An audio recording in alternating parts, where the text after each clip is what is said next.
trains are leaving. So there is a scholar in Indian Institute of Management, which is ranked as #1 for several years, and yesterday also in the NIRF, the IIM Ahmedabad is #1, and in that there is a scholar called uh, Chinmay Tumbe. You can also check his.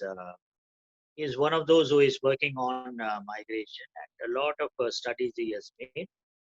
And Chinmay Tumbe has this to say. What he says is just before the COVID-19 started, by February, March, because that is the time of Holi festival in North.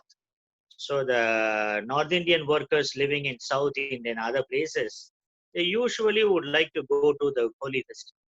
So some of them went for the Holi festival, but anyway, they could not come back. But the number of those who reached before the lockdown was 5 million. So according to him, this number is 5 million. And then during the lockdown period, March 25th to April 30, we had lockdown 1, 2, 3, 4, all that, right? So during that time, March 25th to April 30, this 35 days, people started moving all over. Particularly, the central part of India is Nagpur. Nagpur is the one from where you can go north and the south, and then east and west. Uh, all 24 hours, all 35 days, people were working, right? So Nagpur can be, taken as the place, where people, moving in large number to go to north, to come to from south to north, from east to west, and west to east, like that. And they were also moving in buses, and in some places, bus service were restored, but most of them were walking. And another scholar, Priya Deshinger, she says that at least 200,000 people moved before May, before May 11 from Madhya Pradesh. They moved out. So in that way, from Bhopal to Uttar Pradesh, they were moved. Like that, there are many numbers are given. So Chinmay Tumbe says that those who reached migrant workers for the Holi festival and could not come back, 5 million. And during the lockdown, another 5 million on foot. People were walking and hitchhiking, and then whatever help they were able to get for 5 kilometers, 10 kilometers in cycle, in bike, in small vehicles, they were able to take that, and they keep walking. The whole families were walking. And finally, when the lockdown was relaxed, and when the trains were, because the situation has become so bad that Supreme Court intervened and others were asking, the public opinion was that the migrant workers should be allowed to reach home. So that was the time the Sharamik train, the train meant for the migrant workers train, that was initiated by the railways. And then first, initially, they saw that the sending state and the receiving state should agree. If Tamil Nadu wants to send the workers to Orissa, then Tamil Nadu and Orissa should agree. And if Tamil Nadu wants to say, from Tamil Nadu, the Bihari workers wanted to leave, then Tamil Nadu and Bihar should work. Now only they said that there is no need for that. The sending state, if Tamil Nadu wants to send, then they can ask the railways will provide trains. That is the reason why now for the last 10 to 15 days we have more trains and more people are going. And according to him, the number of people who travel by trains, every train can carry 1,400 persons. So that is a number, and people are estimating the number and exact, those who travel by the Sharmik trains, that number can be calculated exactly. According to him, 20 million. So in the last 3 months, 30 million, 30 million. In other words, according to him, uh, you know, uh, 30 million have reached the number of interstate migrants, people who moved out from one state to another state, is such a large number, 30 million, 3 crore. So The government said in the Supreme Court that we have 50 million by train and by other means and 94 lakhs, they said, but it is nearly 3 crores of people have crossed the borders and reached that destination. Having said this, this is the number will give you, the enormity of the problem. The number would give you, you can imagine this huge number of people, who are moving out. Even during the time of partition, this number of people were not moving from one place to another place.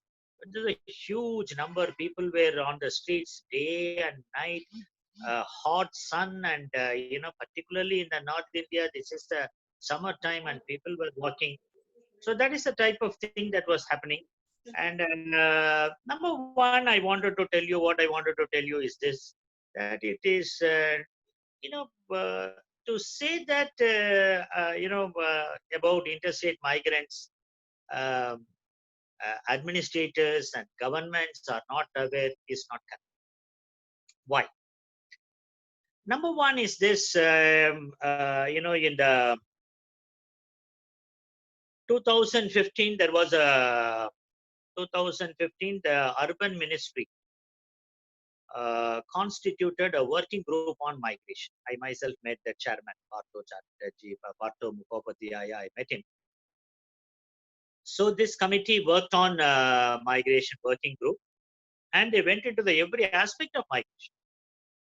By 2015, the government realized that people are moving out, and then people are working in large number in other states, and the interstate migrants issues need to be addressed. This has to be facilitated because the government also had a big program for the smart cities. So the smart cities were identified, and if if smart cities are going to come up, who will build the smart cities? The construction workers are all migrant workers. So in that way, by the way, India has 15 million, migrant workers and other building and others who are connected with the building industry. And India is also the second largest producer of brick. So in the bricklands, lot of migrant workers are working. Anyway, I'll come to it little later. And India produces something like, 20 billion bricks, next only to China, and our share is 10% of the global share of bricks that are produced in the world. So in that way, the working group has worked on migration. They have made recommendations. About some of the recommendations I'm going to speak to you. Very relevant, very good recommendations.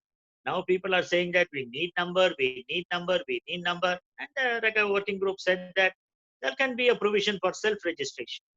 By mobile apps, the migrant workers can, wherever they are, they can do a self-registration. These are also some of the very good recommendations given by the working group. So what I'm trying to tell you is the working group worked on migration 2015. 2017 economic survey of, for the first time, the day prior to the budget presented in the parliament, the economic survey of India is present. In 2017, when Arvind Swaramakrishnan was the economic advisor to the government of India, he only presented the economic survey. He only prepared the economic survey of India. And 2017 economic survey of India had a chapter on interstate migrants. And they gave this number: 9 million migrant workers are traveling by train. And then they said 9 million migrant workers and students are moving by train to different parts of India. When they were asked, how did you come to this figure 9 million? Did you get this figure 9 million? Then they said that we got this figure from the railways, because in the migrant corridor, if you take from Assam onwards, West Bengal, Calcutta, Orissa, the train comes in the east coast. No? So that train and the trains that are carrying from Bihar to Chennai, the Bokaro Steel Express, like that, there are many trains that are coming from north to south, to Kerala, to Bangalore, to Telangana, and to Tamil Nadu. And then they said that we calculated the tickets given, the tickets given to travel in the unreserved compartments. So tickets given to travel in the unreserved compartments. With that, we have come to this figure, namely 9 million.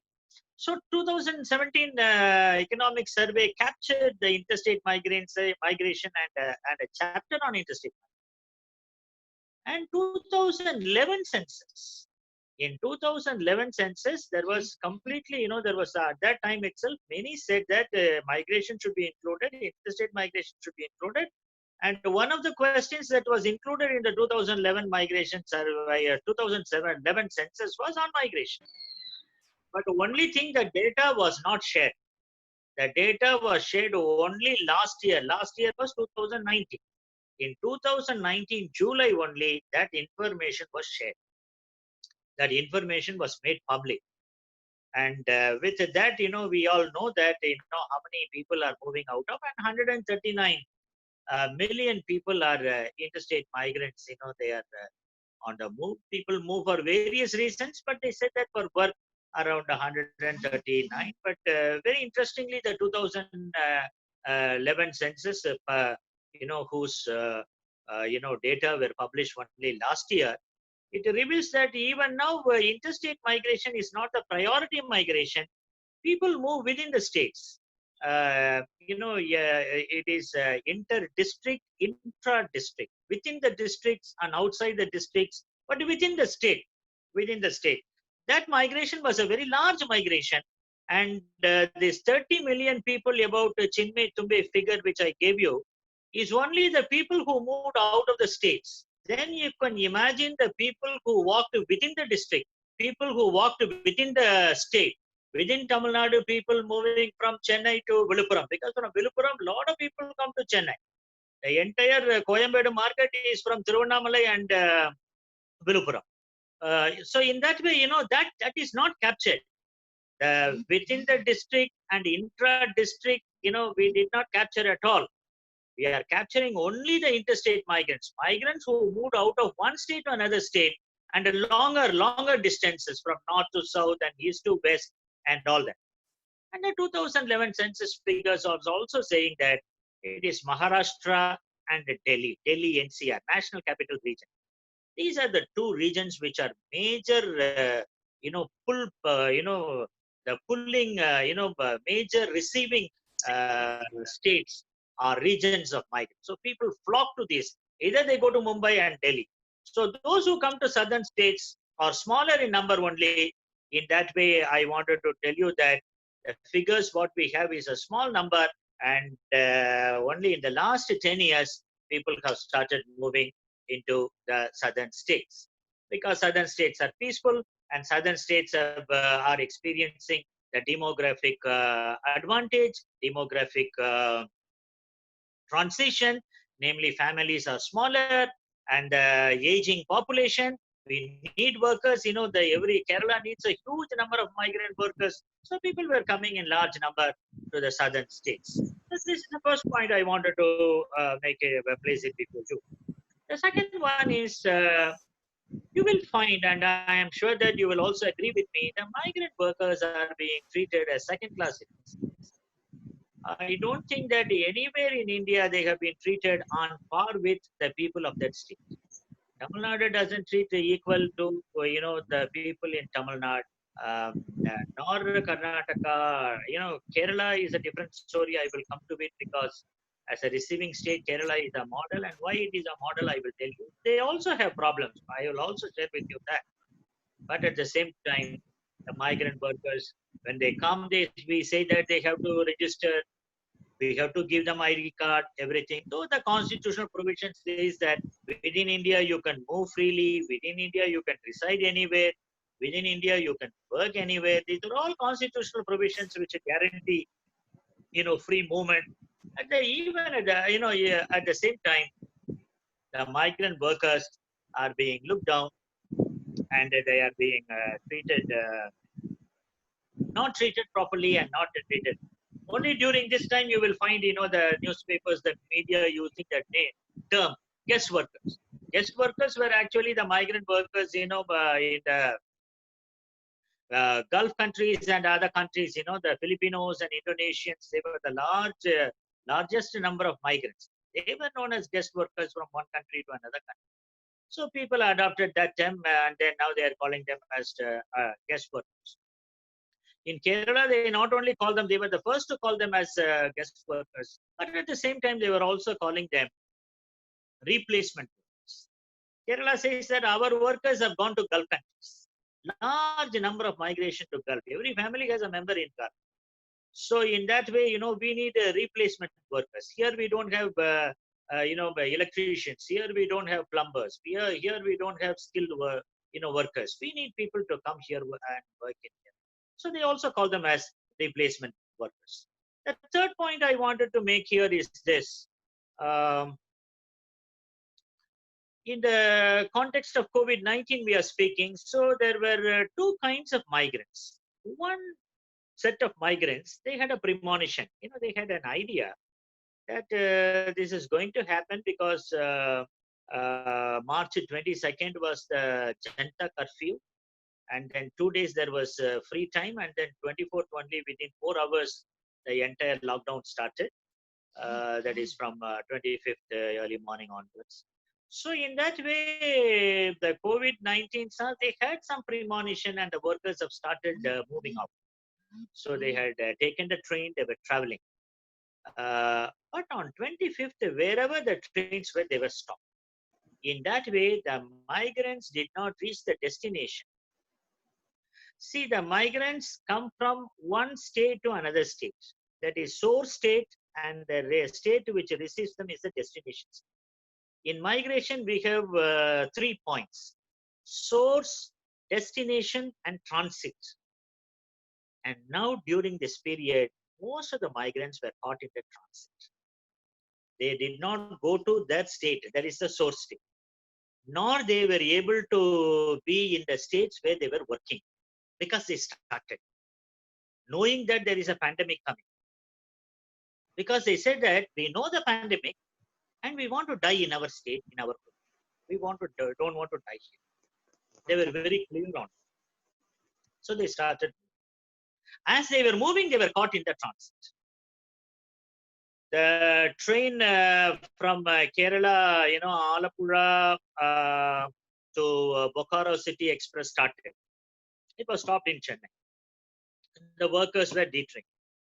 And in front of Central Station, the corporation immediately must also say that the corporation did a great work.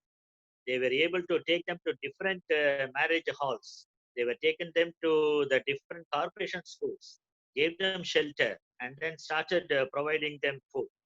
So that kind of a thing started. But what I'm trying to tell you here is this: most of the migrants were caught in the transit, and they were not aware of they were not in the destinations. If only they were in the states where they were working, they would know, what the state, some knowledge about the state. But about the transit state, they did not have any knowledge. So in that way, they were put to more pressure. They were put to more problems, language problem, and many other problems were there. And that is the reason why many of them started moving out. And the fourth one, what I wanted to tell you is this: the migrants were stranded, and the migrants were in camps, and most of the migrants were watching, and there were instructions that the migrants should be stopped, and they should be given shelter, and they should be given food and shelter, and food should be given. But people were moving, they kept on moving, and then those who were in the shelters were receiving food. The governments were asked to provide the food, and they were able to provide the food. The main problem with the shelters is this: where they were housed, there was no SOP, standard operating procedure. You need a standing operating procedure for, in the shelters, what to give and how to take care of the migrant workers. Most of the migrant workers were single male workers, but there were also migrants who were working with their families. That is the reason why you will find, in the long walk of India they had made for several days, most of them were walking with the children, and the women were walking. Because in the standard, there was no standard operating procedure. Number one. Number two, If only there is a standard operating procedure, then you can, say that, the migrants with the families can be treated this way. Their requirements are this. And the migrants with the family, children, they should be treated like this. The children need milk. Such provisions can be made. But on the other hand, because the migrant workers, one size fits for all. Migrant workers are migrant workers. And this is what has to be given. So that will be given if they have children, if they have infants, small children, and, very difficult for them to stay in the transit place. And they started moving. And a state like Kerala, I told you that in Kerala, the whole thing, when they started, they had organized 15,541 relief centers. Imagine a state of Kerala is smaller to many other states, but it had, good number of migrant workers, not more than, the migrant workers in Tamil Nadu, but 15,541 relief centers. And their panchayat level, they were able to keep, the open kitchen. So in that way, people who were working were able to go to any panchayat level kitchen and eat and then rest. And then, they were the relief centers, they can stay. In that way, they were able to take care of the migrant workers very well. And that could not be the same thing as far as the migrants, who started moving out. Uh, you would ask me with all this, sir, are there, are there any rules and regulations and other things about the number? While talking about the number, I also wanted to tell you that uh, there's another very stellar researcher, great researcher from the University of Sussex. And she has been doing migration because her book, she is referred by everyone on migration. As academics, I'm sure that you will be interested in any articles, serious articles, books you read. Priya Deshinger, 10 years back itself, she said that 100 million, what she called as the circular migration, people who are involved in the circular migration. What she calls the circular migration is this: you go from your place, and then after working for some months, you come back. You can also say seasonal migration. Seasonal migration is only during the season people move out. Circular migration is you will come back, right? Yes, circle comes to an end. In that way, they, they come back. So 10 years back itself, she said 100 million. And she also estimated that the 100 million people are 10% of they are contributing to the 10% of the GDP. 10% of the GDP by 100 million people is huge. In other words, the migrant workers needs respect. They are creators of wealth.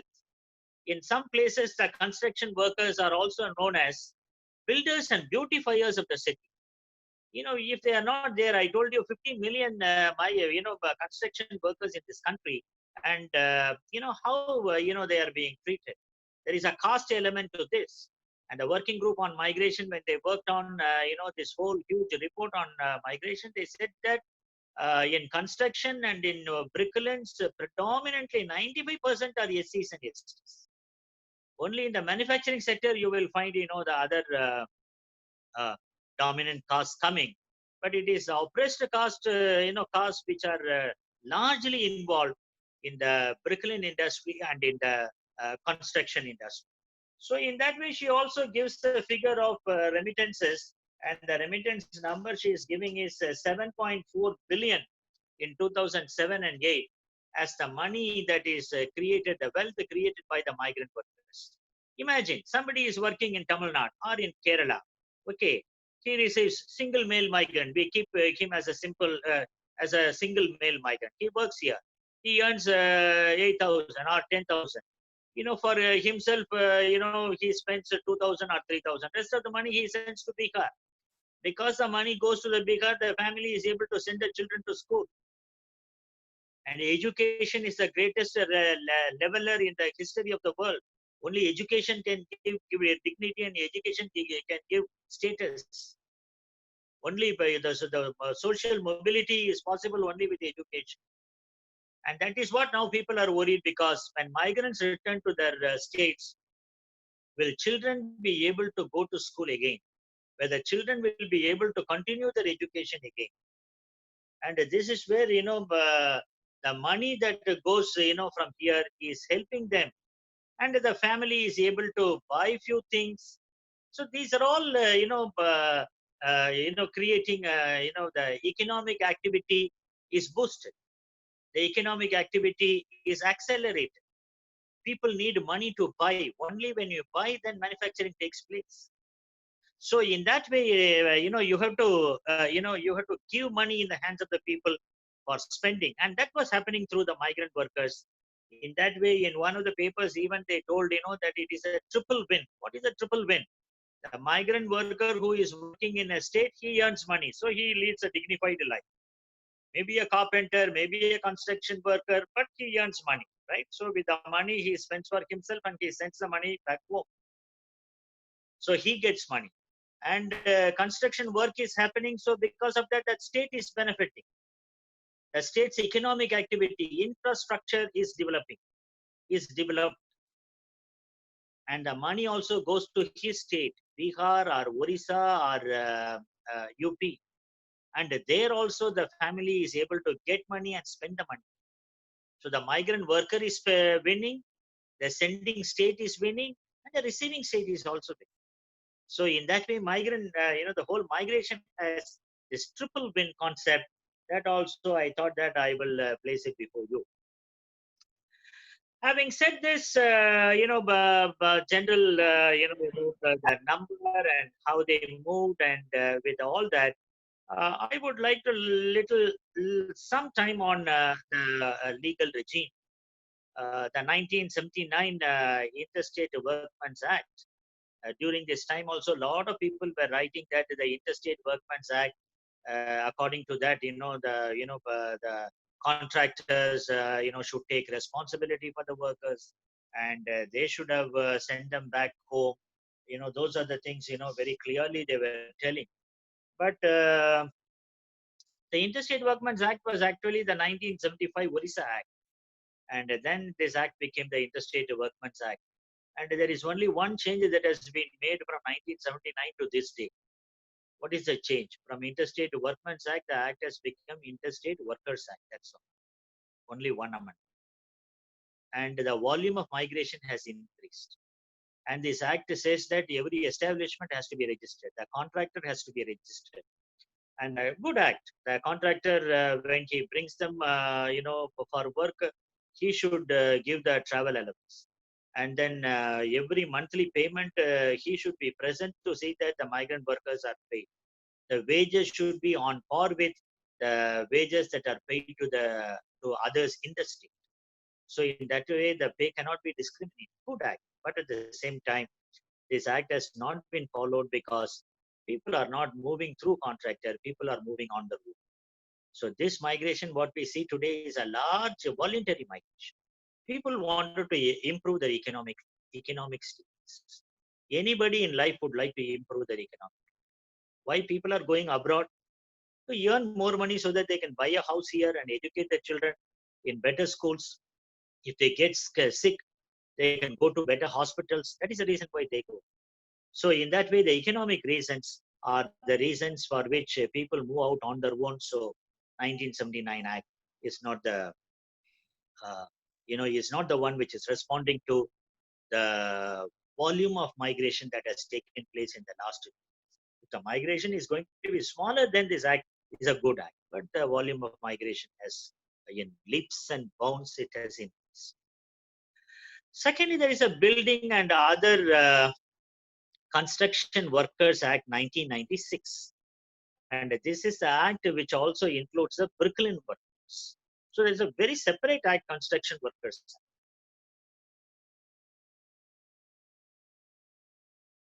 They passed it in 1996 with this Building and Other Construction Workers Act. They also passed the Building Other Construction Workers Cess Act, CEWS, tax.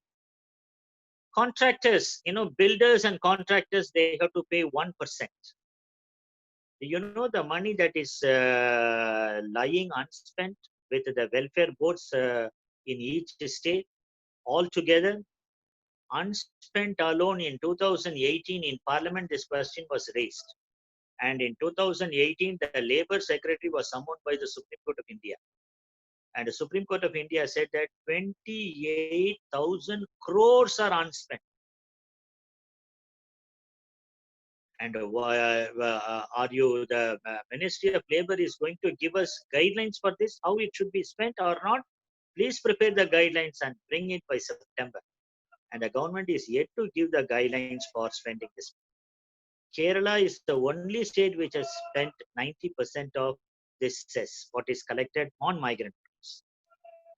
And Tamil Nadu about 65%. And Jharkhand is another state about 65%. All other states not even spent 10% of them. During this crisis, with this 28,000 crores, I think we could have sent the, we could have hired AC buses to send the migrant workers back home with a dignity, because it's a summertime. It is their money which is unspent, and it is there, and only for the welfare of the construction workers. The Act says that the Cess Act, Construction Workers and Builders Cess Act says that this money cannot be even shifted to another category. Another category of workers also you cannot remove. But on the other hand, the Comptroller and Auditor General in his report, he said that laptops were bought and TVs were bought and many other things were bought with this. So this is a money that is meant for the construction workers and the bricklaying workers. So in that way, you have acts like this, but there is no comprehensive act to deal with the migrant workers. So people would always say that the 1979 Act, and then people would always say that the Construction and Other Builders Act. Anyway, the migrant workers are moving and they are coming to the states, and it is the states which should take responsibility. Anyway, the working group recommendation, if you look, it is very interesting. They created, they have asked what is known as the social protection architecture. The migrant workers should have a social protection architecture. And what is a social protection architecture? The social protection architecture, they have said that already in bits and pieces it is in place. There is no a social protection architecture for migrant workers as such, but in bits and pieces. If you take the EPFO, the Employment Provident Fund, if you take any establishment with the 20 workers should have the EPFO, which means they come under that. In the same way, if you take the Building and the Construction Workers Act, any contractor who employs 10 workers, I'm sure that the contractors employ a huge number. Nobody employs less than 10, which means every, under the Building and Other Construction Workers Act, all of them, they come under this act, which means that social protection has to be given, because this 1% says should go to the Builders Construction Workers Welfare Board. Every state has a Construction Workers Welfare Board, and the 1% says is handled by the Construction Workers Welfare Board. For whom? Construction workers. Their children's education, marriage, all that can be, money can be given for that. They have a very good system, and rules are laid down for that. But only thing, the money is lying with the welfare boards, and the welfare boards, they have not spent anything on that. In the same way, there was Unorganized Workers Social Security Act 2008. And if there are workers who are less than 10, then Unorganized Workers Social Security Act, through that they have insurance, RSBY, and it covers everybody, rickshaw pullers, domestic workers, and all. So in bits and pieces, it is available.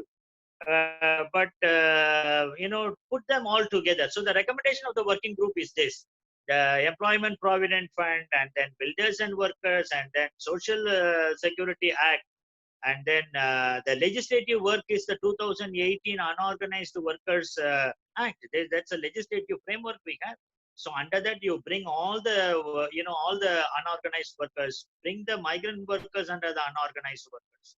Because the working group also said that, do we have a separate act to protect the migrant workers? They said that there is no need for a separate act to protect the migrant workers, because migrant workers are workers. They should come under the act, that governs every worker. There's a minimum wages act, they should be, come under the minimum wages. There is a bonus act, they should come under the bonus act. If there is a minimum hours of work, they should come under the minimum hours of work. So in that way, don't leave the migrant workers under the main, because the key word here is worker. Whether you are a migrant worker or somebody, the worker and workers' rights are the most important. So they said that let them come under the, all the labor laws. Let us not have a separate law. That is what the working group has recommended. So finally, what I wanted to tell you is this: the migrant workers have returned, and many of them have called it as a reverse migration. And from this reverse migration, whether the remigration will take place. See, in any migration literature, in any migration discourse, in any migration narrative, you will have what is known as migration, reverse migration. What is happening now is reverse migration. They have come, and because of the pandemic, they have gone back. But definitely, the migration is a cycle, and migration is very dynamic. Migration is not static. What is true of migration today is not true of migration tomorrow. It keeps changing. The corridors of migration are changing. And migration is a cycle. People keep moving for various reasons. They keep moving because the transportation facilities, technology, all that propels migration. So in that way, so this remigration will start. In many of the questions that was put to me by the media, many of the print media, I told them that the remigration will take place, but it will take place, it will not take place immediately. It will take place, it will take longer time. Because of the COVID-19, people are so afraid, and the way in which they were treated were so bad by their employers and by their own states and the transit states. So all of them have treated them so badly, and this negative experience has to be neutralized. And unless and until they think that they can come back and start their life, they will not come. So the remigration will start. Remigration will begin, but it will begin not immediately. It will take another 6 to 1 year for people to return to work, to the states. Second, will the migrant workers take a decision to go to longer distances? From Assam and Northeast, people were coming in large number to the southern states. All our restaurants and many other industries were full of Northeast. Construction from Jharkhand and West Bengal and other states. Manufacturing sectors. Tamil Nadu government conducted a study after the Maulivakkam twin, the collapse of the building. At that time, they estimated, migrant workers as 1 million. I'm talking about 2014. And in the 1 million, 10 point, lakh workers, they said that 50% of the migrant workers are in 3 districts: Chennai, Tiruvallur, and Kanchipuram. Chennai, Tiruvallur, and Kanchipuram are the industrial belts. So in manufacturing sector, major industries have outsourced their work. In all the outsourced work, it is the migrant workers who work. And another 17%, 50% in the 3 districts, another 17% in textiles. It is Erode and Tirupur and Coimbatore, 17%. So you can imagine now the trains were all going from Tirupur and Coimbatore and Erode, and they were going from Chennai, right? So Tiruvallur, these are the places from where the Shramik trains start and then go to the states. So remigration will start, but it will start not immediately. It will take time. Maybe I will stop here, and then definitely you will have more questions to ask. I'll be happy. Thank you so much, Professor, for your wonderful insight on our interstate migrations, migrants and the plight during this, particularly during this COVID-19. I wonderfully acknowledge you are saying that they are fires and builders. Definitely true, sir. Now the session is open for question and answer session. I request all the participants to put their questions on the chat box. So I acknowledge the presence of our secretary, Bishop Right Reverend Sharma Nityanandam in our webinar. He also put two important questions to our professor. Number one is it right to use the word migrants? First of all, he said they are not coming from outside India. Why we are calling them as migrants? Number one. Second question from our bishop is, who has to give the social security? They are saying no government is coming forward. So who has to take the real responsibility for giving the social security for our unorganized workers? Yeah, two good questions from Bishop, and I'm sure that the Bishop has a heart and definite. We acknowledge that and then appreciate that. Why migrants? Because the term has been used widely, in the at the international level. Um, to cut the story short, there is a international convention on migrant workers, 1990. The Convention on Migrant Workers is known as International Convention on the Rights of the Migrant Workers and their Families. It is an excellent convention because this is the only convention, UN convention, where you have rights in two countries. It says that International Convention on the Rights of the Migrant Workers. The migrant workers will be working within the country and also outside the country. So those Indians who are working in Gulf countries, they need rights. And Gulf countries should guarantee those rights. And their families are here. So the convention, look at the convention, the way in which they have conceived and created this convention. International Convention on the Rights of the workers in the destination countries and destination places, and protection of the families in the source state, in the source countries. Families have to be protected here. In India, the family needs protection. And in Gulf, these migrant workers needs protection. The family needs protection in Jharkhand, and the migrant workers needs protection in Tamil Nadu, in Kerala, in Telangana. So that is what is a migrant workers convention is all about. As the term migrant worker is a term that is used in international conventions and treaties. Everybody uses that, but at the same time, the media increasingly now uses the word guest workers, and as I said, Kerala uses replacement workers. They are replacement workers, guest workers, and one of the letters appeared in Hindu about this. If our newspapers are going to use the term guest workers, then you are losing out the international convention on migrant workers, because all over the world they are migrant workers. And people will ask, everybody migrates, then everybody is called a migrant worker.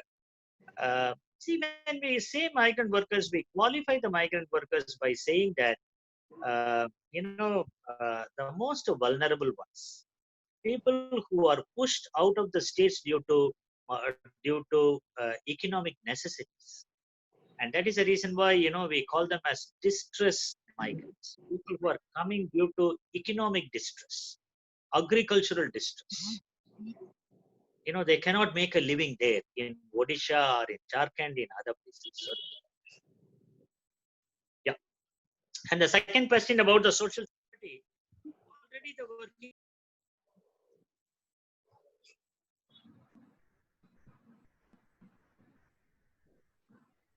Professor, you have to unmute. Professor, you have to unmute your audio, Professor.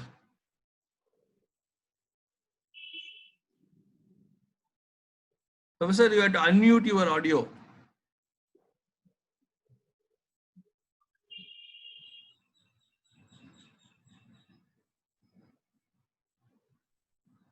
Professor, protection architecture, yeah, because workers should be able to buy, one ration for one country, one ration card, and these are all coming under the social protection.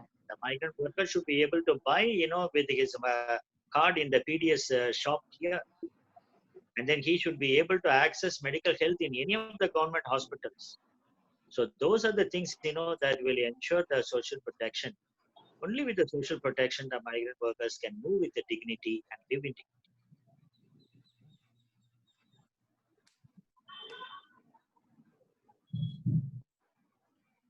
thank you, Professor. Yeah, Ajit. Yeah, Yes, Dr. Ajit. Yeah. yes, Ajit. You can unmute yourself. I have unmuted. Is it Yeah, audible? yeah. Is it audible, sir? Please go ahead. Sir, excellent presentation. As usual, you have really spoken your mind as well as with a lot of statistics. Thank you very much, sir. I've noted down some of them. But the fundamental question with this migrant worker, it's been lingering in my mind ever since I started reading about this migration, migrant laborers in the papers. Janaki Nair talks about who is a migrant. In your view, I would say even I'm a migrant. None of the JNU professors is from Delhi. So why are people like you, I mean, in academics, or anyone who is working abroad, I mean, other states like me, why do we not come under this migration act? That's because we are taken care of by the government of India, or why? Well, at least we should be also clubbed in this migration category. I'm a migrant worker. I'm proud to be a migrant worker. And is there a law for me? Good question. Ajit's question is a good question, because in many of the conferences, people really ask. And, this question, all of us are migrants. And very interesting, you take the census of India. If you are not enumerated at the place of birth, place of residence, and then they moved the place of residence to place of usual residence, right? So if you are not enumerated in the place of usual residence from the place of residence, then you are a migrant. Place of birth to the usual residence, right? So that category, or everybody moves, right? And particularly women, due to marriage, they just move out, right? From village to village, one district to another, one state to another, like that. Anyway, the women's migration is not captured, and that has been studied by many scholars now. And they say that it is a huge number. The whole migration of this number, which I have given 139 million, and all that, 15 million are children. And the children in migration is another major area about which no one has addressed, and the issues related to children. See, the distinction that we can make between you, me, and the migrant workers, those who are working in the bricklands, in the construction sites, and in the manufacturing sector, is this. They use a 3D definition, 3Ds: dirty, difficult, and dangerous jobs. Oh, okay. 3D definition is a definition. It is a condition in which we are not categorizing any work as a dirty work. Yeah. But the dirty, dangerous, and difficult conditions, that job their own people will not do. You take foreign countries where we go and work, our workers go and work, their population is not ready to do that work. Dangerous work. In the industries, they don't, in the Gulf countries, they don't work. It is all, Indian workers and Asian workers who are working. Right, the entire Qatar, the FIFA stadiums are built by the Asian workers, right? So this is what makes the migrant worker, different from people who migrate. Vulnerabilities, people who, based on the vulnerability only, the categorization takes place. Thank you, sir. Thank you very much.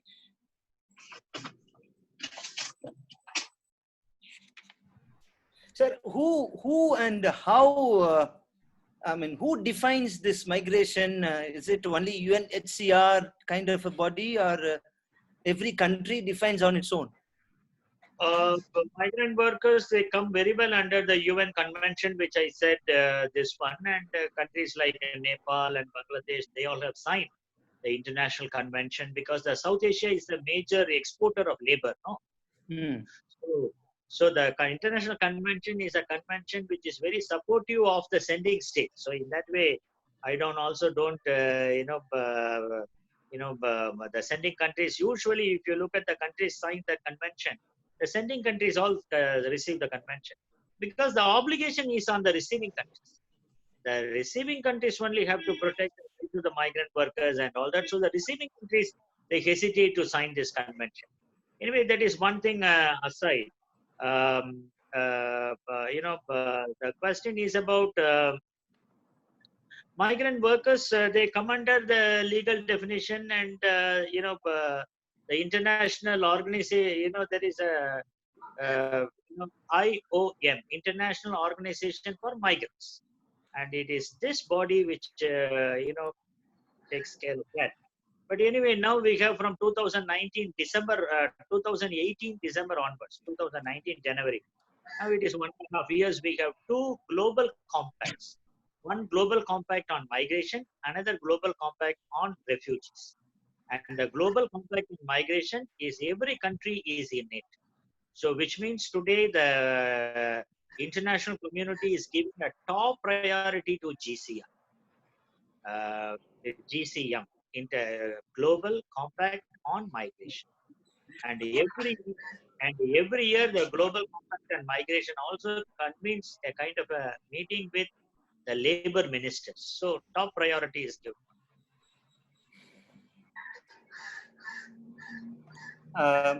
So one more question. Can I ask, Maran?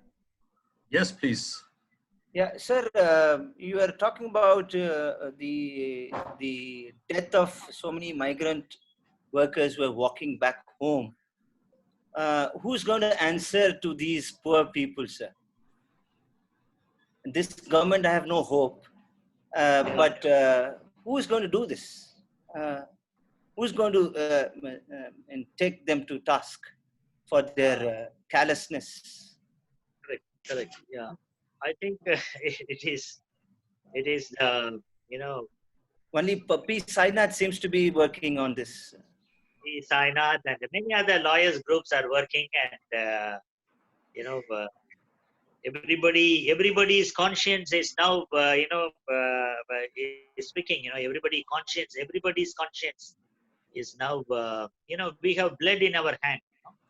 All of us, we have blood in our hand. All of us, we are responsible for the death of the migrant workers.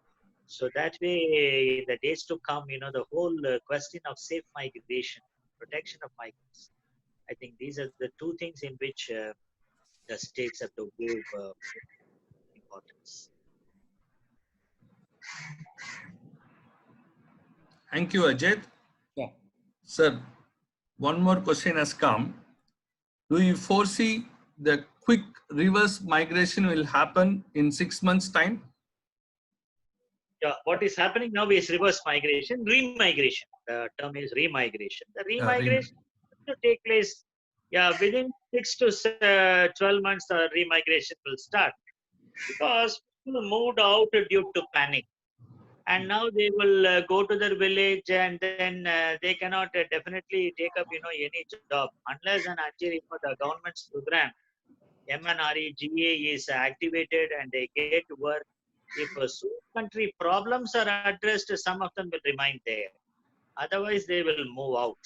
And I think that the remigration will take place between 6 to 12 months. In the remigration, when the remigration takes place, the question is whether they will go closer to the states, or they are ready to undertake a long journey like coming to the southern states. So one more question has come from Dr. Riaz. That migrant workers are not getting their due benefits since there is no provision for regulation to register them. He is asking, throw some light on it. So right, and it is a major question. And Priya Deshinger and everybody is saying that circular migration, 10 years back, we said that 100 million, and there is no way to register the migrants. And so this is where the working group recommendation of self-registration and mobile apps for registration, that makes a lot of sense. But the only thing now, all this has to come into practice. How to make it, operational, and who is going to monitor that? And every state labor department has to be now, on the, take up responsibility for the migrant workers.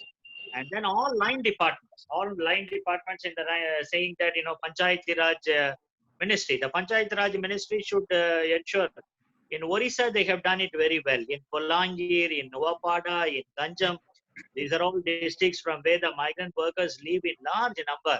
So the Panchayat Raj ministry has taken up responsibility of the village office maintaining a record of who is moving out. So they have that. Like that, it has to happen in every place where they are moving out. From every district, in India, people are moving out in in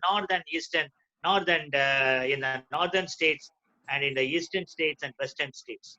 So if the Panchayat Raj ministry, the women and welfare ministry, the tribal welfare ministry, the Adi Dravida ministry, all of them have to. As I said, the construction work and curriculum is prominently engaged in them. Sir? So in that way, if the line ministries come in and the labor ministry becomes a nodal ministry, then this issue can be addressed better. We have also good practices like Orissa. Orissa also has established in the migrant-prone districts like Novapada, Bolangir, Ganjam, they have established what is known as seasonal hostels. See, the migrant workers, they come with their families and they come to Tamil Nadu, they go to many places between December and June. See, now